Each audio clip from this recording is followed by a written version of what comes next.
Дорогие друзья, здравствуйте, спасибо, что вы пришли Good evening, dear сегодня. friends. Thank you for coming. Я рад представить нашего And гостя I'm very Джейсона Мура, happy to introduce our guest, географа, Jason историка Moore, окружающей who is a среды, historian профессор and социолога geographer. университета Бигемптон He is a professor of sociology at и Binghamton координатора University. исследовательской сети «Мир He экологии» is a coordinator of Research research Network network World Ecology. Именно мир экологии, а не мировой So экологии. it's Можно было the подумать, world с первого ecology, взгляда, может быть, потому even что though World sometimes Ecology there are different associations with образовано по this аналогии с word известным expression, термином Валерстайна «мир-система». because this is World developed system. like Valery Stein И term, Джейсон первый раз в России, the system.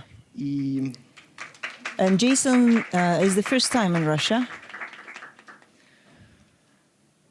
я супер рад, что это произошло, And I'm very happy что Джейсон that he приехал made не it here. только прочитать эту лекцию, но он And Jason приехал didn't come only to give в this летнюю школу, lecture, but пространство he письмо исследования антропоцена, где is он going будет to с нами take несколько part дней.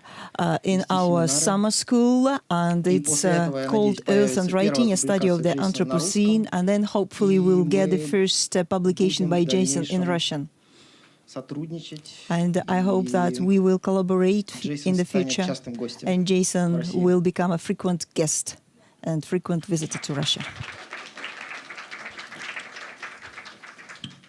Thank you very much. It is a pleasure to be here. I want to thank Nikolai and Anna for making my visit possible and making this first trip to Russia a reality. I am thrilled to be here. I have just had a very provocative conversation and teaching this afternoon with the students, and I am looking forward to doing more tonight. So this is a lecture really about how do we think about capitalism, about the planet, about climate change in the 21st century.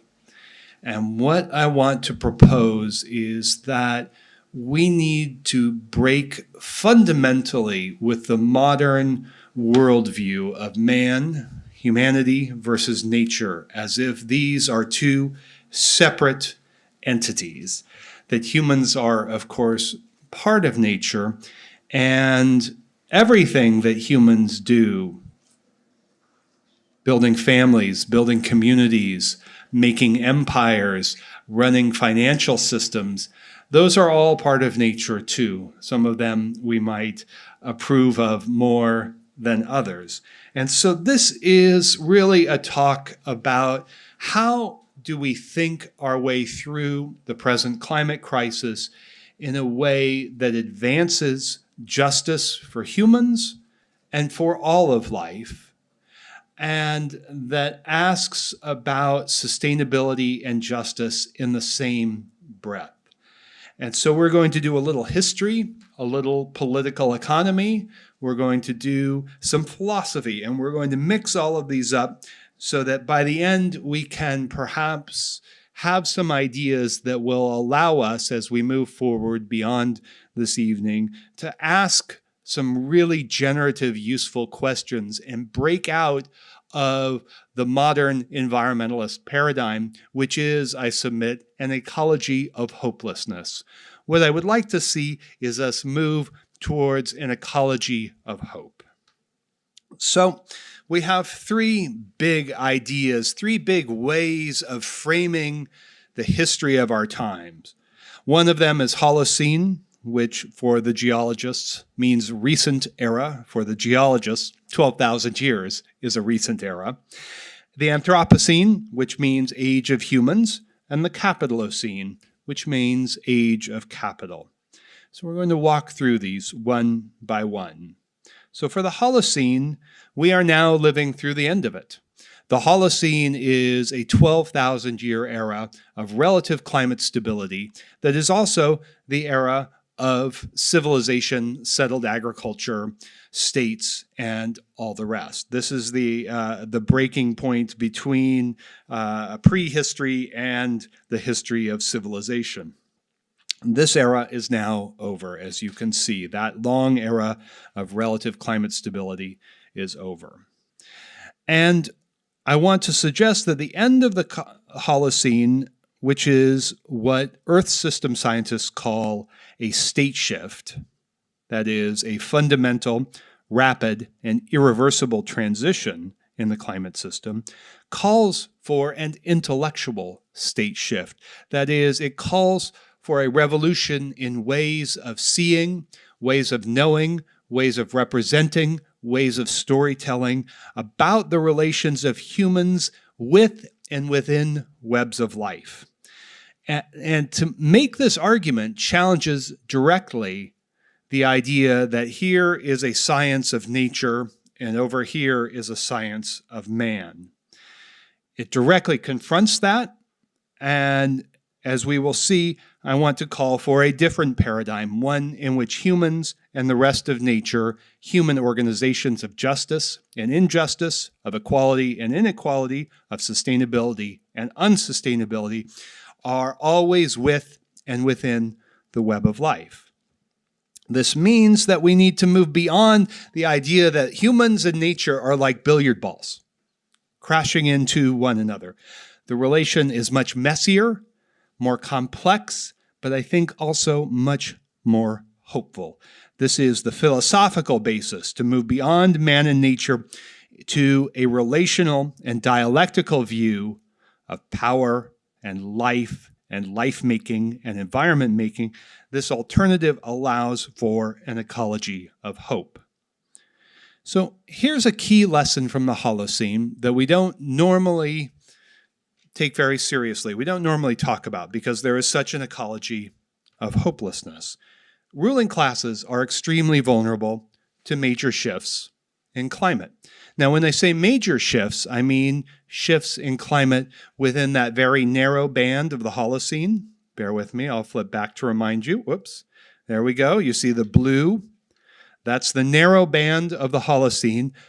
The climate shifts that lay ahead are much more significant. But even in that narrow blue band, whenever the climate shifts in the northern hemisphere, becomes much colder, often wetter as well, but not necessarily, you have very, very significant eras of political destabilization and civilizational crisis.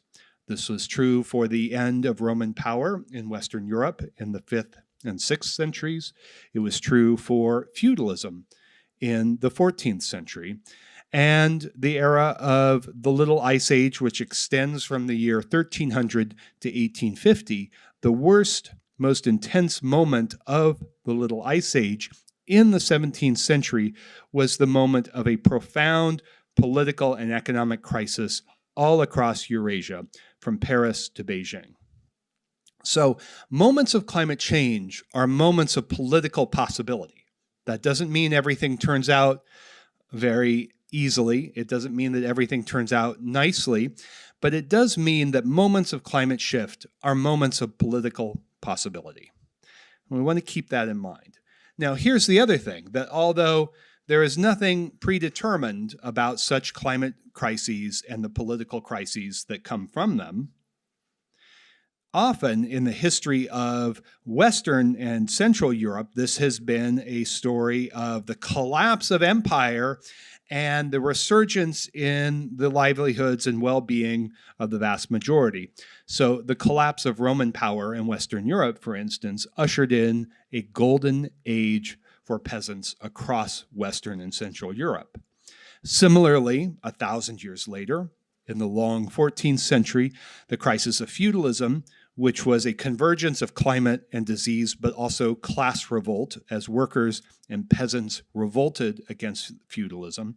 This era led to 150 years of very high living standards for peasants and workers across Western and Central Europe. So it's important to remember that these are moments of political possibility that accompany the disruption of business as usual for a civilization when the climate changes, because climate is important not just for the conditions of crisis, but also for the conditions of emergence of a civilization.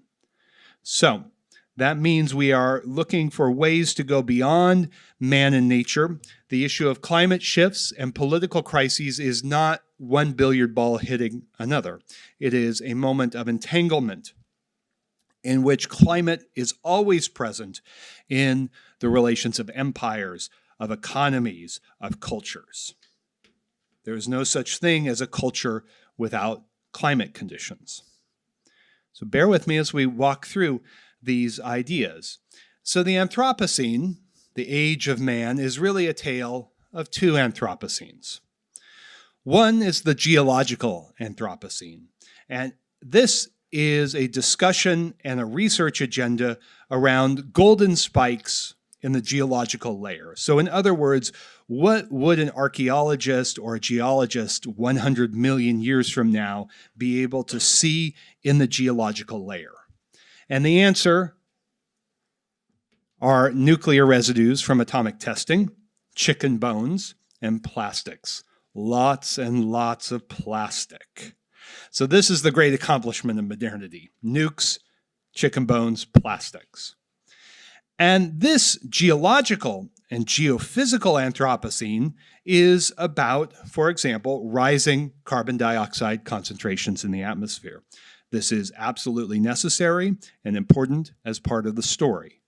But if we leave it with charts like this, or with charts like this, these are, you see these all the time, these are the hockey stick charts of the Anthropocene that give you a sense of water use, for instance, carbon dioxide concentrations, population, and all the rest. If you leave it at this, you have an ecology of hopelessness, because this tells you about consequences, but it tells you nothing about the causes and the conditions and the relations of power and production that made this possible. There's a second Anthropocene. That's the popular Anthropocene, and it basically says this: we have met the enemy, and he is us. This is an iconic poster from the first Earth Day in 1970. And this is a very, very powerful statement that many of my colleagues, many of my students, they believe it very strongly. I'm going to suggest that this might be part of the problem. I'm not sure that that's the right way to look at it. The first Earth Day was in 1970. And this is another iconic photograph from almost the exact same moment. This is Napalm Girl in Vietnam. This is a result of the American terror bombings in Vietnam. Terror bombings is a word, a phrase coined by an American Air Force general from World War II. And this makes little sense. We have met the enemy and he is us when we are dealing with the question of imperial war. And imperialist war has been one of the major causes of devastation, not just to human life, but to all life over the past century. And who is we anyway? So we have to ask this question, which is fundamental to the environmentalist paradigm. Who is we? For modern environmentalism, we was literally everyone. This was a way to avoid talking about something deeply central to the times of the early 1970s and late 1960s. When the United States sponsored the first United Nations Environmental Conference in Stockholm in 1972, there were two words that could not be uttered: Vietnam War. The American devastation of Vietnam War was the historical experience that gives us a terrible word: ecocide. So to kill nature, ecocide, comes out of this experience. For Richard Nixon, environmentalism and saving nature was a common cause of all the people of this country. Richard Nixon writes this at a moment when he has decided to increase the bombing of Southeast Asia on an unimaginable scale. He writes this at a moment when the universities, when the cities are in open revolt, when there are major movements in basic industry to challenge not only the existing managers, but also the labor unions themselves. This is a moment of profound revolt and instability in American society, but of course in the world as a whole.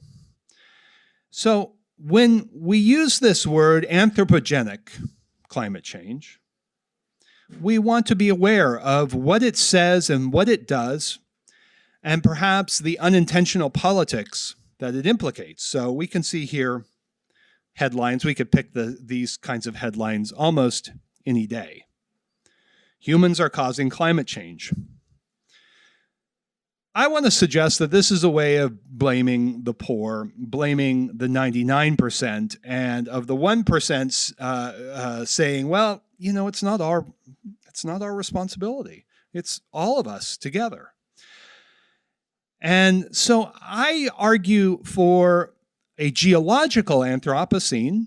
Yes, there is a relation between humans and the rest of nature on planet Earth in an extremely general sense. But there is also a geohistorical moment that includes the geophysical, but says that relations of power and empire and capital accumulation are also fundamental to the era of crisis that we're in. So when we say anthropogenic climate change, we might ask, is it really made by humans, or is it capitalogenic? Here is a nice map where you can see the size of countries based on the 100 corporations that are responsible for about 70% of carbon dioxide emissions in the world today. This is one of many possible representations. I'll give you another. This is the historical disparity taken from the World Resources Institute between the carbon dioxide emissions between 1850 and 2012. You can see the United States and Europe are at the very top. Russia isn't even close. China is very large, but let's remember, much of China's carbon dioxide emissions have been underwritten by foreign capital, and their products are sent to the United States and the European Union. So let's be careful of saying, well, everyone's responsible. Well, everyone is not responsible. And it seems to me that the first step towards an effective politics of justice is to identify the agents of injustice. So we have these two Anthropocenes, the geophysical or geological Anthropocene and the popular Anthropocene. And this difference is very important to make clear, because the popular Anthropocene is an argument about the causes of the geological Anthropocene. And the arguments from the popular Anthropocene are the same old environmentalist arguments that have been repeated time and again over the past 50 years. Too many people, which always means too many brown people, and evil technology, but at the same time, somehow technology will come to save us all. So the popular Anthropocene is a way of thinking about natural limits and the crisis of the earth that robs the idea, that robs from limits the question of history. It takes history out of the discussion. And as soon as we take history out of the discussion, then we are left with the impossibility of change. This is the real problem at the core of Malthusian and neo-Malthusian discussions of overpopulation and resource scarcity. They are not historical. Ultimately, they go back to an argument about human nature. So the popular Anthropocene is dangerous for another reason. It ultimately gives hope to one strategy only, which is geoengineering. Now, some form of geoengineering will almost certainly be necessary, but the popular Anthropocene is an anti-politics machine. And by anti-politics machine, it seeks to erase political questions of power, justice, democracy, and put them into a technological fix. So here I quote the longtime New York Times reporter Andrew Refkin saying, inevitably, geoengineering will occur. Now, I think he's right at one level. The question is, what kind of technology? Will it be authoritarian technology, or will it be democratic and appropriate technology? Finally, we get to the Capitalocene, the age of capital. And this is not an argument about capitalism as an economic system. This is an argument that says, yes, capitalism is indeed a civilization, a world ecology committed to endless capital accumulation. But there's more to the story than that. So this is an argument that says capitalism is a dialectically bound system that links questions of power and domination, production and reproduction, and the web of life at every turn. So it is a world within the biosphere, but porous and permeable. And it is dependent on cheap natures at every turn. Now, as we'll see, cheap natures means not only cheap food, cheap energy, cheap raw materials, it also means cheap human labor, paid and unpaid. And historically, that's meant overwhelmingly the unpaid work of women, nature, and colonies.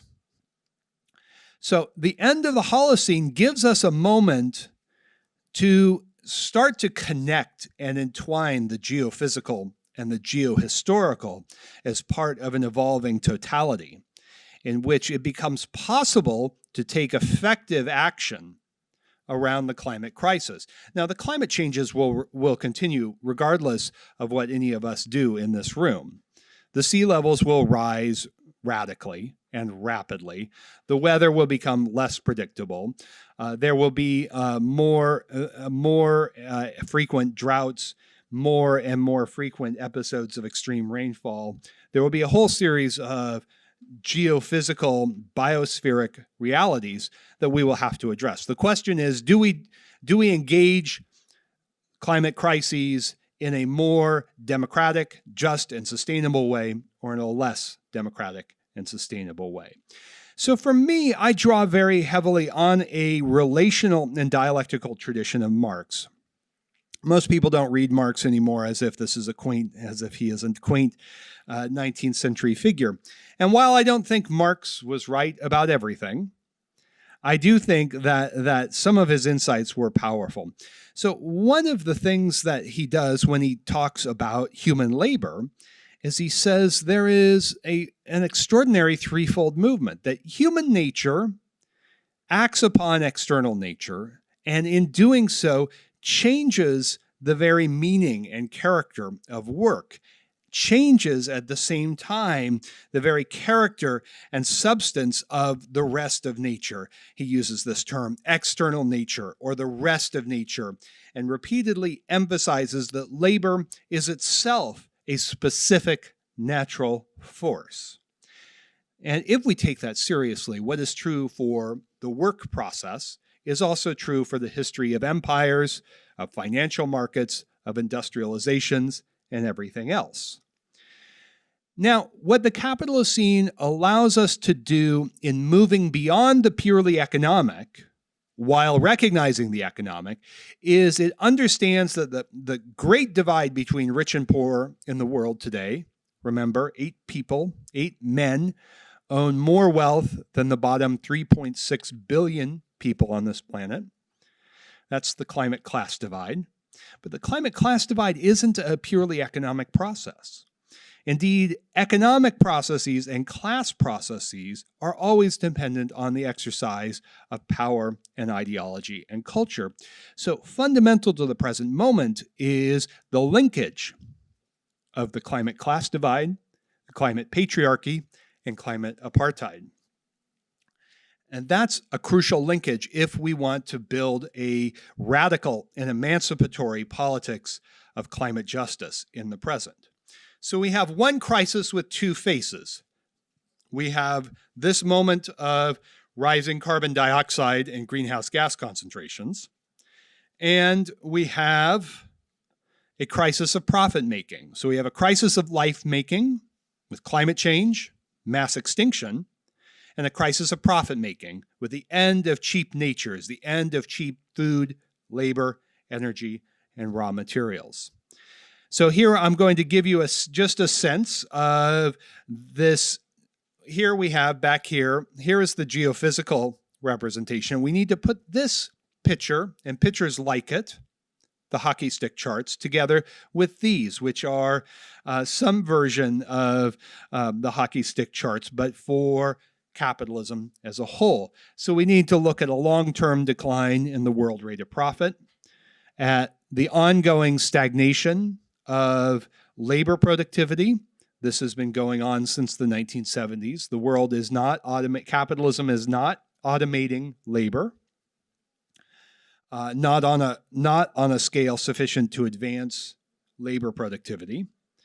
There is a long-term stagnation in world cereal production that is linked not only to the climate crisis, but also to the chemical herbicide fertilizer stagnation of modern agriculture, and also to social movements like La Via Campesina and food justice movements across the world. And finally, there is the rising mass of accumulated capital. So if you wonder why billionaires are still sinking millions and millions of dollars into real estate in Hong Kong and Manhattan and Miami and probably Moscow, it's because there are very few opportunities to sink your capital into a profitable investment. The massive capital continues to rise, and the opportunities to invest that capital continue to shrink, which is a dynamic not only of the class struggle, but also of the climate crisis in multiple senses of that term. So when we look at these pictures, there tend to be two responses. One is to say, well, this is a crisis, but we faced crises before. And another is to say, oh my God, this is the end of the world. I think in a different way, those questions make sense, but we have to be very clear about them. For me, the question is this a developmental crisis? That is, a crisis like the Great Depression of the 1930s, or the Great Depression of the late 19th century, or the Great Depression of the middle 16th century. Each of those were developmental crises, very serious, which were resolved within the context of capitalism. Or is it an epochal crisis of capitalism, and one in which new modes of producing and reproducing life and power and environments and wealth will emerge? So what kind of capitalism? Is this capitalism as a social system that merely interacts with nature, or is it a more dynamic and dialectical movement of environment making in which capitalism is not only a producer of changes in the web of life, but is also a product of those changes? So remember Marx on the labor process. The worker changes external nature, and in so doing is changed by that process. So it's very important that we keep in mind these two different models. One is a model of constant flow and reshaping of producer and product. The other is man versus nature. That's the billiard ball model.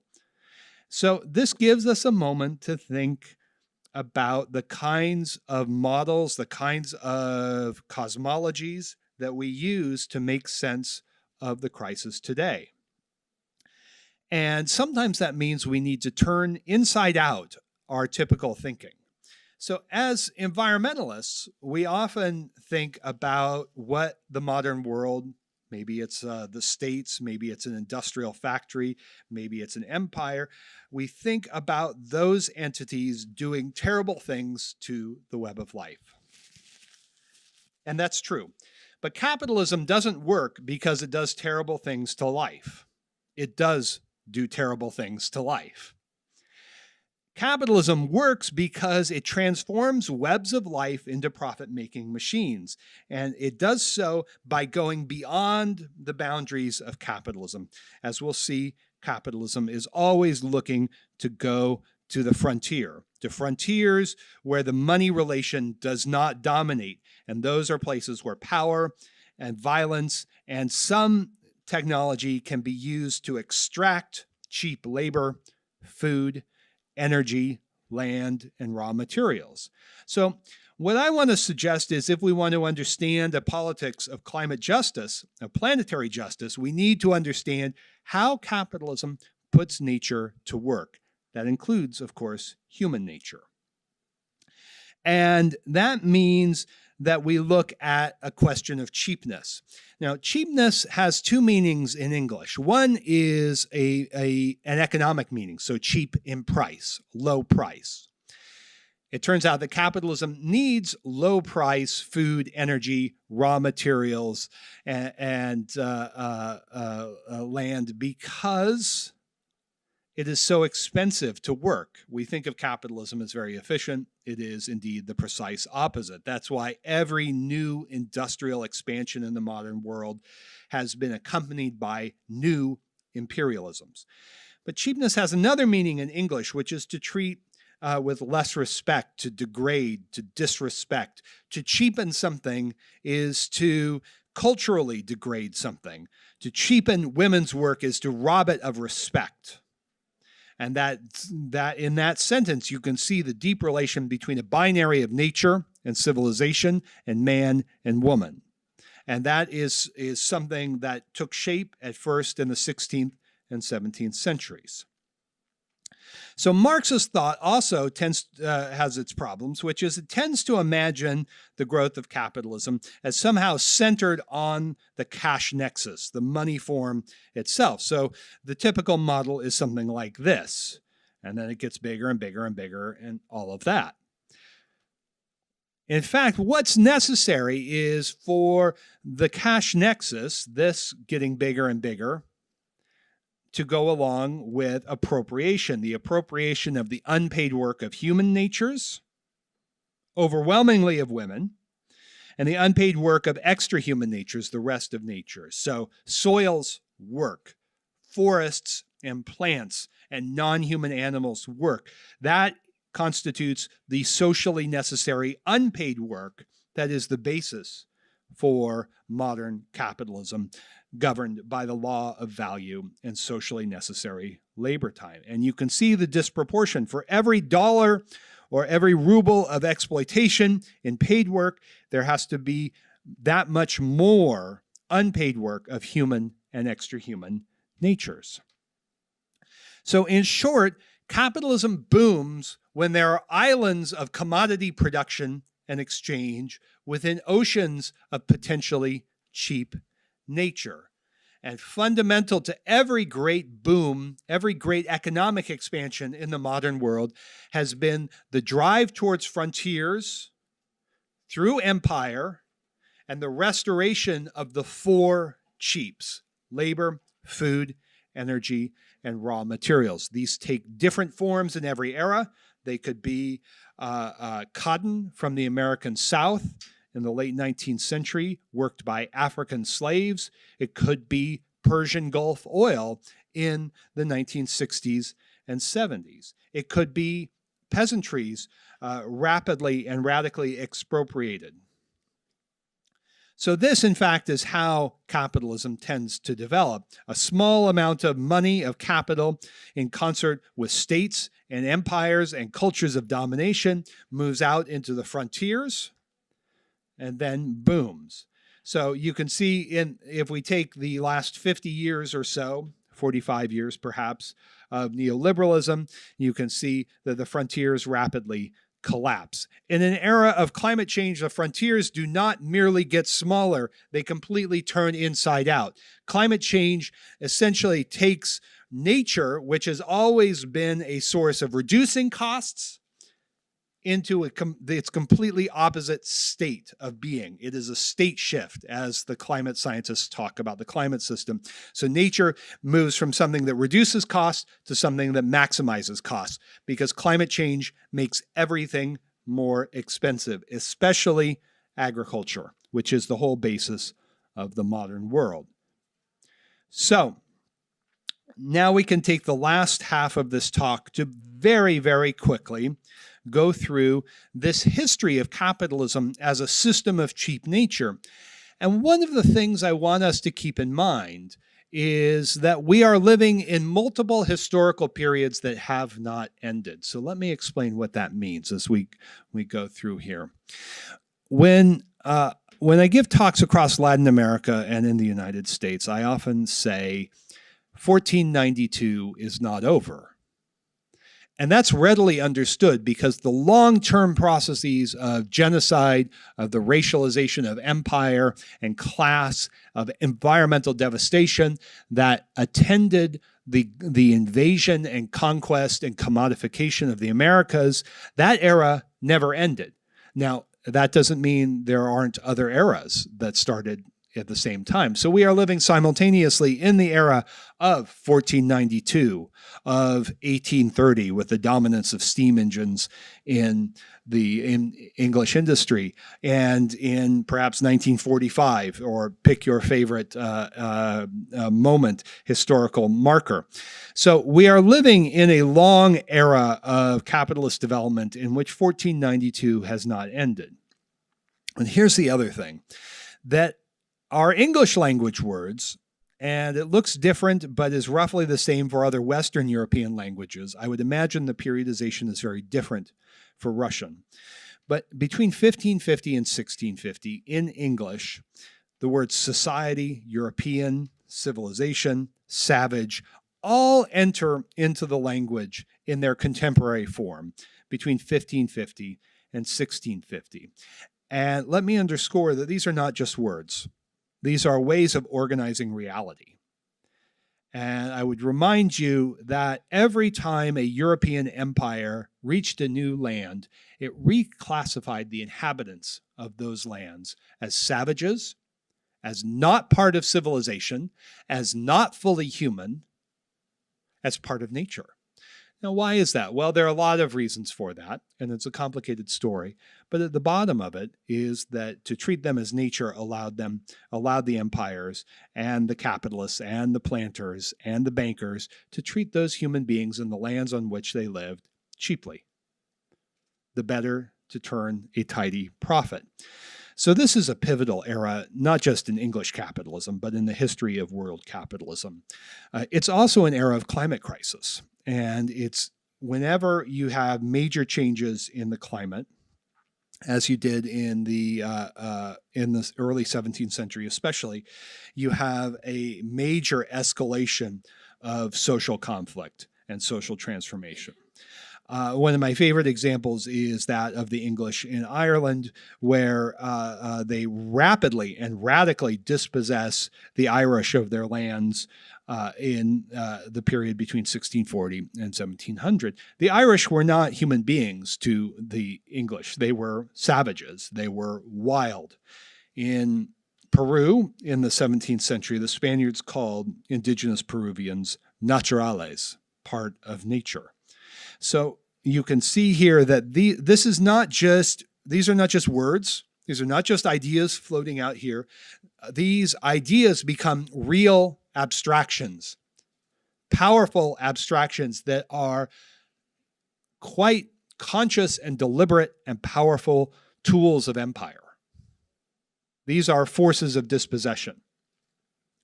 So, nature with a capital N, nature in the sense of nature versus civilization, nature is a class struggle. It is a colonial struggle. There is a process and a project of going on in the modern world. There is a process of the web of life, which is messy and contentious and complicated and lives in us and through us and beyond us. And there is a project of capitalist modernity to turn webs of life into profit-making machines, into cheap natures. So, as I mentioned, everywhere, women, slaves, Slavs, Celtic peoples, indigenous peoples, peasants almost everywhere were redefined as part of nature. They were either not human or not fully human, not ready for civilization. Of course, after 1945, that discourse gets reinvented around the category of development. You're developed, you are not developed. And as anti-imperialist critics in the 60s emphasized, there is no such thing. There is development of the rich. There is overdevelopment and underdevelopment. So this is nature and civilization as a cosmology that is also a real abstraction. A real abstraction is an idea that we treat as real, as fundamental, as eternal. So nature is one example. Race is another. Race is heavily binarized, white, not white. Gender is another. We know there are many more than two genders, but in the modern world, there's only man and woman. These all go together. And this is part of a praxis of recreating the world around this either-or logic, around this violent and abstract opposition. So here you can see that in the rise of capitalism, and this continues, but in revised form today, that most human beings were not only pushed off their lands or killed outright, but dispossessed of their humanity. It's not, for instance, that women were equal in medieval society, but women had a place in public assemblies, for instance, in Western Europe. They did not in capitalist Europe. So this is very, very important to keep in mind that capitalism is an economic system, but it is an economic system that works through domination, extra economic domination. So here is just a map of the rise of capitalism and how this works out. This is important because if we want to understand what to do about the climate crisis today, we need to understand when it began. If we believe that it started in England with the steam engine and coal, then we will have a very, very different politics of climate justice than if we understand that these causal processes and relationships began in the 16th and 17th centuries. And if we fail to see the earlier period, we will also fail to see, as I will show in just a moment, that the English Industrial Revolution was not driven by the steam engine. It was not driven by the steam engine. It was not driven by coal. It was driven by African slaves working on the Mississippi Delta, growing a variety of cotton, hirsutum, that had been developed by indigenous peoples over hundreds of generations. So there you have the unpaid work of indigenous peoples, the unpaid work of African slaves, the unpaid work of the soils that formed the fundamental condition for British industrialization.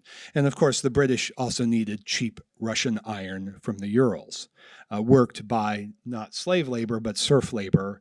And that may be, as we say, a distinction without a difference. We can talk about that.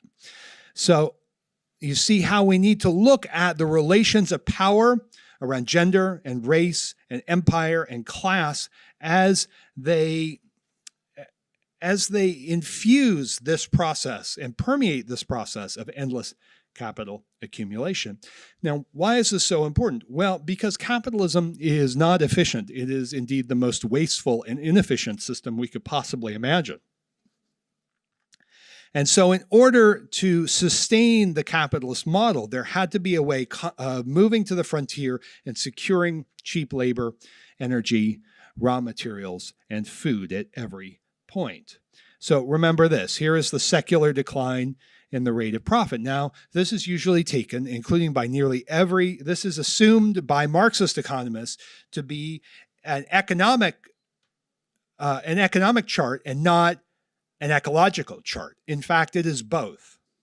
And that we can only understand the crisis of accumulation in the world by understanding how climate and capital accumulation and new relations of production are all fitting together. And we'll keep going through here. So in other words, cheap nature in this line of man and nature was a fundamental force of primitive accumulation.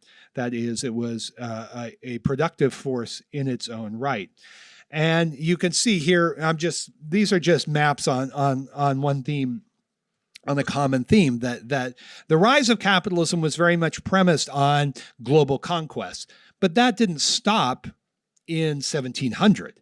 In fact, with the industrial revolutions of the early and late 19th centuries, there were new imperialisms, new forms of the world color line, new forms of global and globalizing patriarchy, new forms of the world class divide, that this process gets reinvented again and again and again. So this begs a question. What happens when there are no more frontiers of cheap nature? So here I'm going to flip through here, but I just want to remind you that the origins of this system come about with a geological watershed in the history of planet Earth, which is essentially restoring Pangea and putting the work and energy of two continents, North and South America, at the service of European empires, European financial markets, European industrialists at every turn. So this is not, this is not a story of the inventiveness of Europeans. It is a story of the backwardness of Europeans in the 15th and 16th century, and the movement to frontiers to find vast new sources of wealth that could be extracted and put to work readily.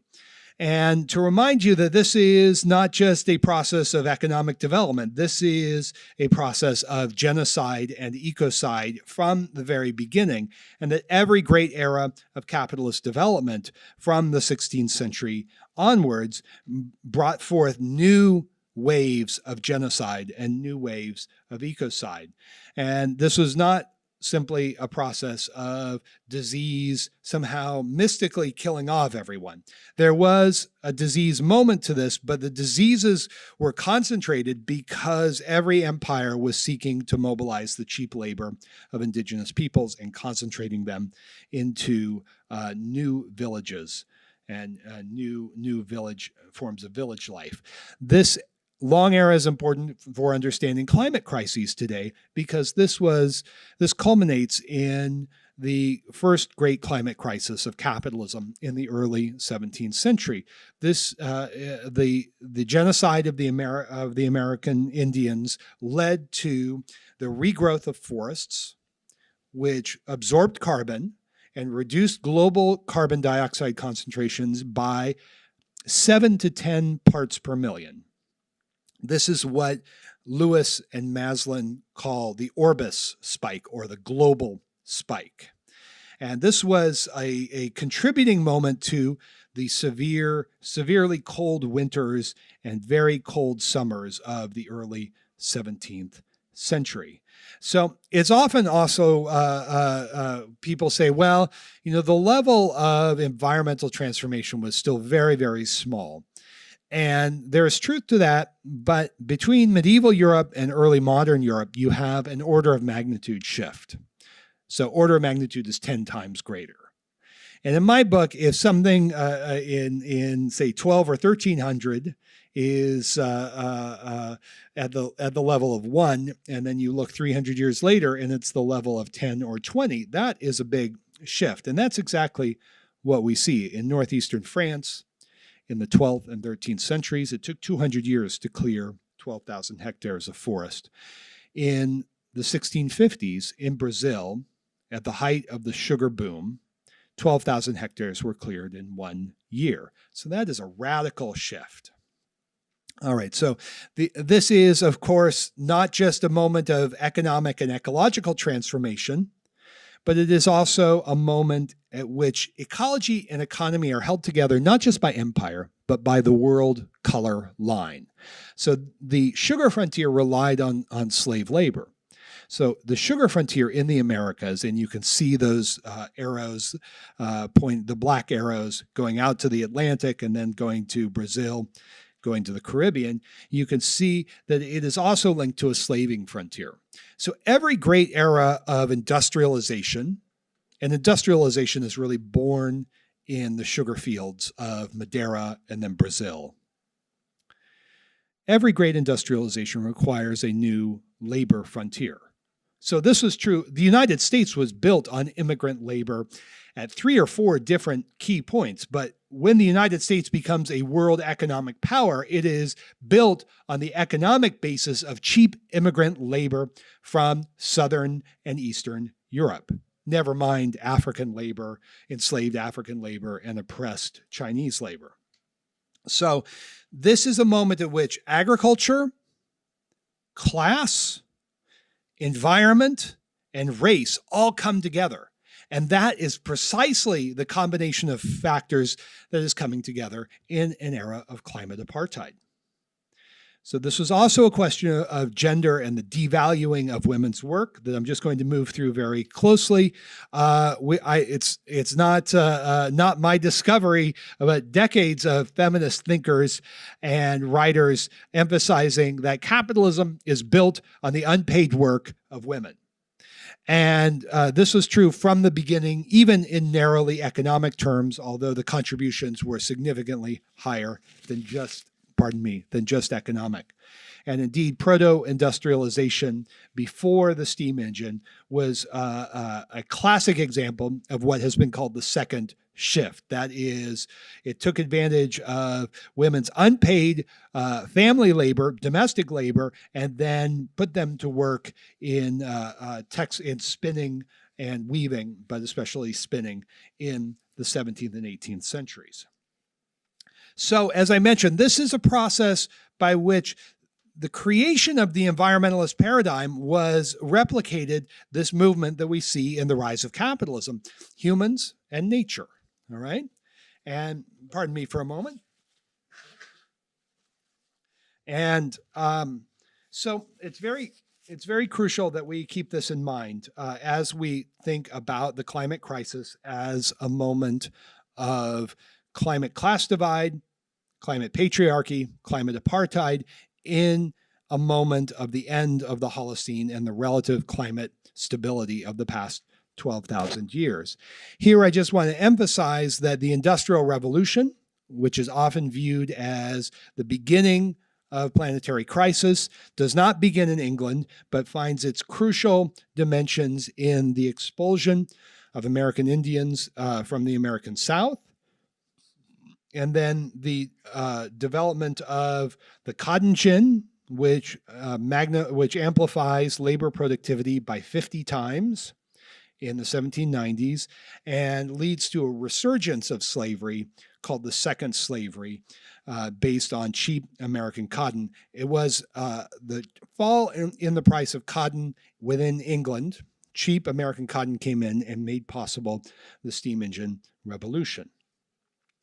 So what are the lessons from the 20th century? And here we will begin to wrap up. Here I'm going to be very selective to just paint a few pictures. I think the dominant imagination of climate crisis is an imagination of the apocalypse. Now, apocalypse literally means to lay bare, but I think apocalypse in the way that we tend to use it is synonymous with almost an obliteration or an oblivion that lies ahead. And I think it conjures up a kind of image from the past century that I think is in some unconscious way, largely unconscious, I would think, based on the 20th century experience of imperial war. And one of the very, I think, sad lessons of war in the 20th century is the willingness of the imperialist forces to destroy life and land and the forces of production. To save the village, we had to destroy it. That could almost be the motto of every imperial war in the 20th century. So that's worth reflecting on as we head into a climate crisis that promises to impose severe dislocations of life and livelihoods.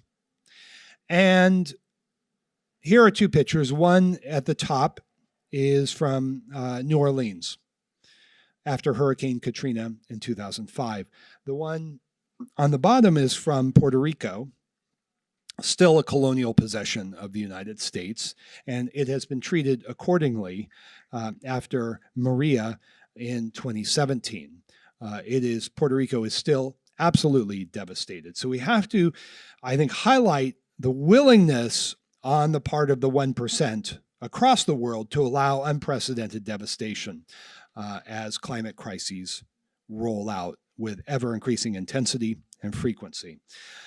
Finally, we need to, when we look at the 20th century, we need to look at the history. Yes, this is one of those lovely Khrushchev era apartments there. But the Marshall Plan, the U.S. Eisenhower highway system, and many other places around the world, the history of especially the post-World War II era was one of state planning that changed merely in form, not in substance, after 1979 to 81.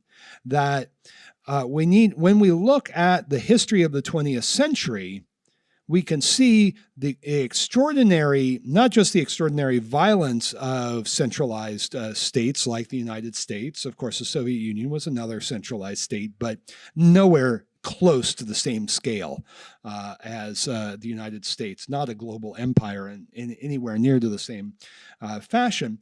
But we tend to forget that even in the richest countries and in the world superpower of the 20th century, state planning was pursued across the 1945 to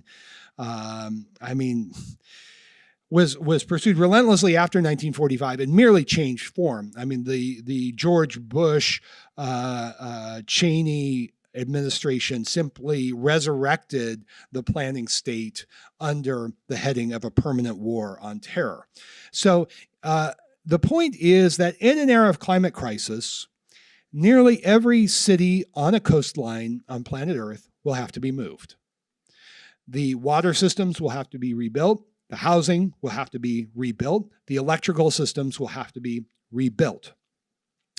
So there are lessons here from earlier experiences that essentially built the fossil fuel infrastructure, especially the Marshall Plan after World War II in Western Europe. The largest item in the Marshall Plan budget was to convert Western Europe to oil, not coal.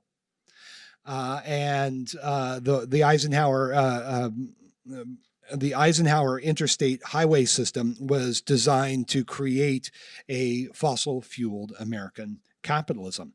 So this has already been done, the use of the state to radically reshape landscapes and lives and all the rest. The question is, how will it be used in an era of climate crisis? Will it be used in an authoritarian way or in a liberatory way? Of course, states without popular mobilization will never be anything but authoritarian. So we have to also look at the ways in which life and social reproduction can be reshaped from below in an era of climate crisis. Here we have snapshots from the extraordinary labor unrest in China that has been going on over the past decade, teachers' strikes in the United States, and food sovereignty movements across the world.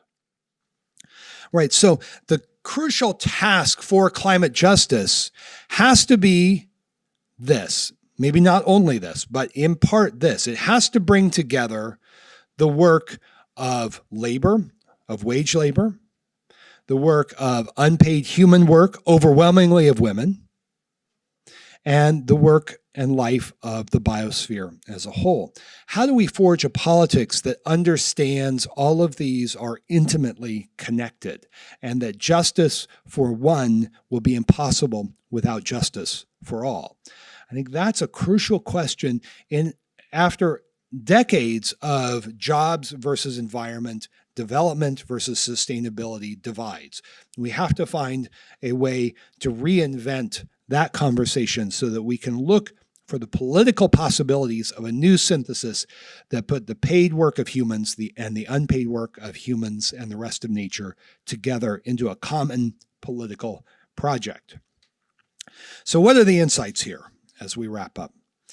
First, we have to be able to put together at least these four moments. One is the unfolding climate biodiversity crisis in a geophysical sense. Another is the unfolding geohistorical crisis of cheap nature, the end of cheap labor, food, energy, and raw materials. And we need to be able to keep in mind that as the amount of capital grows, it becomes more unstable, it becomes more volatile, financial crises become more likely, and the only way to resolve that is either to devalorize it which would require massive political action, or to confront it or to put an end to capital accumulation itself. That we have a moment where the possibility of investing, we have a moment where the possibility of investing capital on a large scale is becoming narrower and narrower and narrower. Really, the Facebook platform revolution, Facebook platform capitalism revolution, in which the product is you, is in many ways the last gasp of securing the unpaid work of humans and the rest of nature. And then finally, we have an emergent system-wide crisis of social reproduction. This is not only a crisis of healthcare in places like the United States, of pensioners in places like Russia and all across the world, but it's also a crisis of what's often called climate apartheid and climate patriarchy, where overwhelmingly the effects of climate crisis are visited upon women across the global South. So this means we need a politics that puts together the questions of class, patriarchy, and apartheid in the climate crisis, to understand that the climate crisis is not one purely of greenhouse gases. It is how greenhouse gases entangle and enmesh and interpenetrate with class, patriarchy, apartheid, and global imperialism. So is this the end of the world, or is it the end of capitalism? Well, that's what we get to decide. My tendency is to look at history and see when ruling classes have survived climate crises.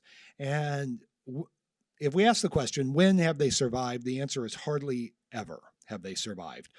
In the 17th century, Europe's ruling classes survive by moving to the tropics and establishing new slave, sugar, and colonial production regimes in the tropical zone of the world. Today, there's no escape from climate crisis, and as we know, the Arctic and the polar regions have been heating up the fastest of any place. So there's one sense in which history tells us that business as usual becomes impossible in eras of climate crisis. We also need to challenge the environmentalist paradigm, which says we have met the enemy and he is us. And I think that we need to look at that very, very carefully and very, very skeptically. For this reason, these are the crises over the past 2,000 years, that when the crisis turns unfavorable for a civilization, the civilizations enter into epochal crises. So in the long history of feudalism, which exists for about 500-600 years, it emerges during a relatively warm period. It booms during an even warmer period called the medieval warm period, and it falls into crisis at the beginning of the Little Ice Age. Now, it's not a simple story like climate causes this, but we have to remember that climate is fundamentally woven into the fabric of, in this case, of feudalism's class system, its political system, its agricultural system. So it's not a separate billiard ball crashing in to all of those social relations. It's already part of those social relations. And so when climate changes, everything comes unraveled. That's important to keep in mind. And it's also important to keep in mind that systems don't fall absent popular revolt. But part of civilizations, part of capitalism is indeed the rising power of the producing classes and the reproducing classes. And so we should revisit this question. Is it today, are we living through a developmental crisis, or are we living through an epochal crisis? And in order to answer that question, we have to take history very seriously. And that is where environmentalism and environmental thought has been weakest. Marxist thought has been much better, but it has largely treated nature as epiphenomenal, as maybe one factor among many, which is a mistake as well. It's really the mirror image of the environmentalist mistake. So, what do we need for planetary justice? This is where we will close. First, we need to engage climate change geohistorically, not just geophysically, but geohistorically. We need to see how greenhouse gas molecules are fundamentally bound to capitalism as a system of cheap nature and its climate class divide, climate patriarchy, and climate apartheid. We need to make ontological demands, that is, fundamentally existential demands that challenge capitalism's business as usual, that put together decarbonization, democratization, and decommodification with demilitarization. So a different 4Ds. The Greens always leave out decommodification, and that's the center of the whole thing. And finally, and we need to say not degrowth, but a reinvention of what the good life means. As the Latin Americans say, what is buen vivir, the good life? And this goes especially for North American and European environmentalists. We need to decolonize our anti-communist environmental imaginaries. We can go into detail historically about this, but we should look at the experience of Cuba, China, the Soviet Union, and others to look at what are the experiences of reconstruction that were useful and helpful, and that were not useful and not helpful. And to dismiss these experiences, I think, is to rob us of a powerful set of experiences and lessons about how to reconstruct the world in an era of climate crisis, because there's no question that we'll need to reconstruct the world. So where does that leave us? First, emancipatory politics, climate justice politics has to stop drawing lines around whose work and whose lives matter and whose does not. We need to move beyond man versus nature to understand history and the politics of planetary justice in a relational and unified frame. We need to insist no politics of nature without work, no politics of work without nature. And finally, we need to insist that the politics of life and work can no longer be enclosed within nature and civilization. So to quote Thomas Munzer, the creatures too must become free. Thank you very much.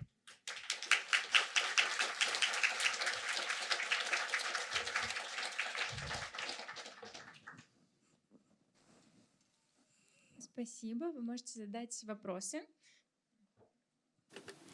Thank you very much. You can ask your questions now. Здравствуйте, Джейсон. Hello, Jason. Thank you very much for your lecture. Меня зовут Дарья. My name is Daria. Хотела задать, вы сравниваете You отношения compare природы the и человека, relations как играют в бильярд. between nature and human as billiard И balls. ясен всем And тот факт, что we остается know the очень result that По it might вашему cause the мнению, situation какую when игру no следует billiard играть balls человеку stay и on природе? this table. So what kind of rules do you think this game should have if we speak about man and nature? That's an excellent question. I think the first place we need to start is to break with man and nature. Man and nature is the imagination of the conqueror and the capitalist. So where should we go? Let me see if we can, it might take me a moment to flip all the way to the end. It's going to make me work a lot. But here's the fundamental idea. We are all part of nature.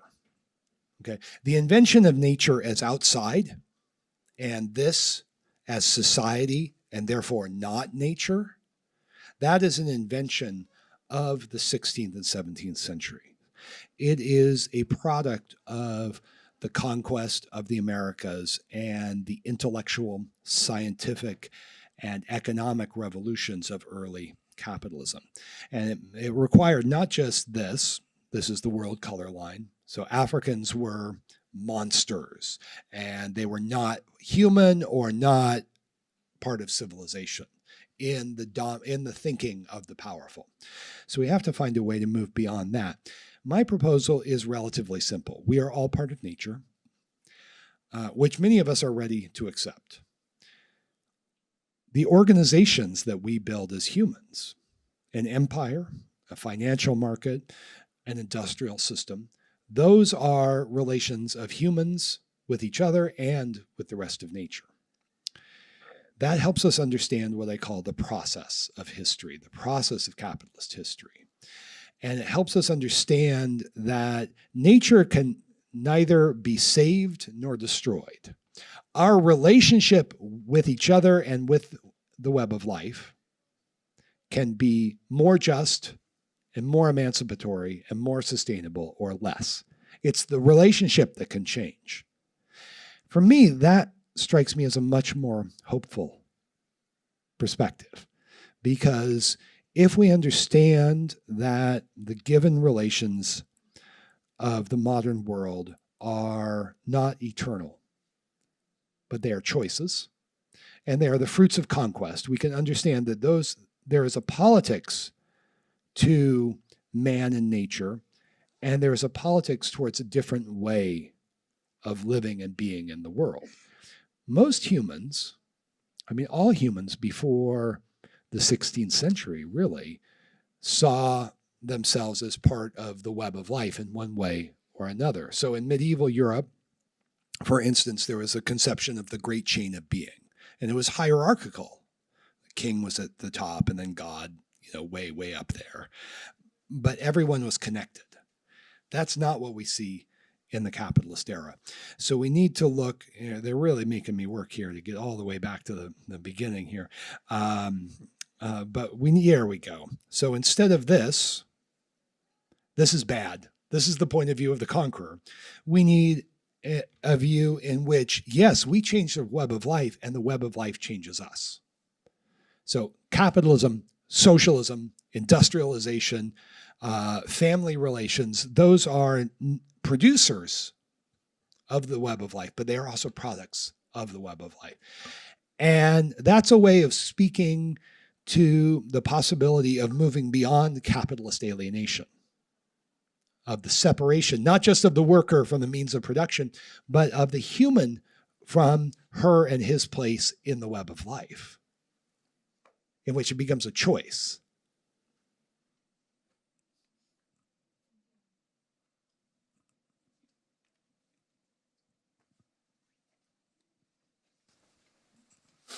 Thank you very much, Jason, for a very interesting talk. I was sitting here thinking about the concept of the frontier. So I'd like to highlight this concept. And I was also thinking about the outer space as the frontier. So I'm just wondering whether there is a room in your conceptualization for the outer space, or it's relevant because, it's not cheap, there's no cheap labor, and etc. So how would you conceptualize that? It's a fantastic question, and it's an important one. As soon as the major frontiers of capitalism were fundamentally closed, right around 1970, that's when we see an explosion of science fiction writing around colonizing the stars. So even though the possibilities on planet Earth for frontier expansion were foreclosed, the imagination continues. And this is Elon Musk, right? Let's go to Mars. How great would that be? And it's the easy answer is what you already pointed to, which is that outer space is not a frontier in this sense, because it's the opposite of cheap. But it has been a frontier that's already been colonized over the past 4 decades. There are, somebody can correct me, well over 2,000 satellites orbiting the planet. And what do? They map. So that's a very, very much a 16th century invention. They're about global mapping, global positioning systems, so GPS, which is run by the United States Air Force, by the way. And they're about information flows. So if you can speed up the flows of information, then that opens new profit-making opportunities. They have not been sufficient to counteract the ongoing stagnation of capitalism. And that ongoing stagnation of capitalism is now so evident that even leading neoclassical economists like Larry Summers, the terrible Larry Summers, the chief economist, former chief economist for the World Bank, who said we should encourage the export of pollution, of toxic goods to the third world, Larry Summers. Even Larry Summers says we're in the middle of a secular stagnation. So it's becoming increasingly clear, even to bourgeois economists, that the possibilities for the old growth model, those possibilities are now over.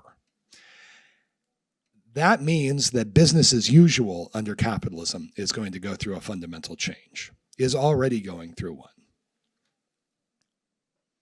Trumpism is an example of that. That is climate policy, what Trump is doing around borders. And it's not, as we know from the European Mediterranean so-called refugee crisis, it's not the only example. Еще вопросы есть у кого-нибудь?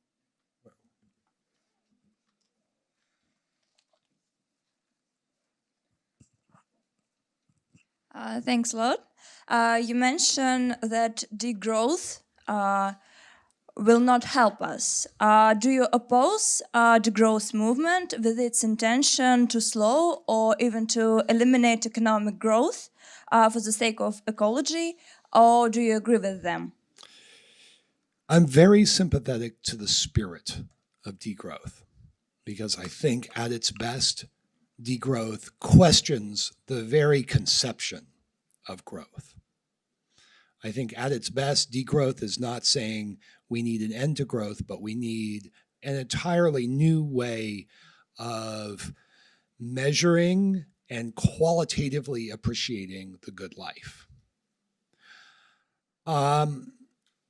I think the problem with movements is that they're messy and imperfect, and that's also the beautiful thing about movements.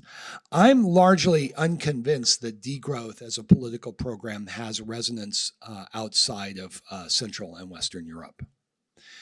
I think that we need something that is that moves beyond ecology and economy. I think degrowth is part of a process that I think that degrowth is part of a process, a learning curve that is going on amongst social movements today. And I think at its best, climate justice, environmental justice, justice for migrants and calls for open borders, all of these movements are beginning to see how the question of work and social reproduction, not just gender equality, but also decommodifying healthcare, education, transportation. I think there's a learning curve that we're going through to begin to understand how all of these seemingly disconnected issues are in fact all coming together in an era of climate crisis. And we have to keep that perspective in mind. And in order to do that, we have to move beyond man and nature. Degrowth has not done that. In fact, they refuse to do that. But there are many people in degrowth movements who understand readily that ways of seeing matter fundamentally to our belief in political possibility. I think that on the one hand, we want to be very comradely towards all manner of social movements. Degrowth is one of them. On the other hand, we want to raise difficult questions to those movements.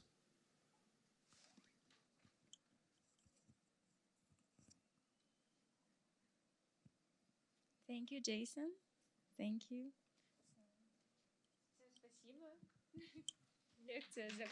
Well, thank you. Very good. Thank you very much.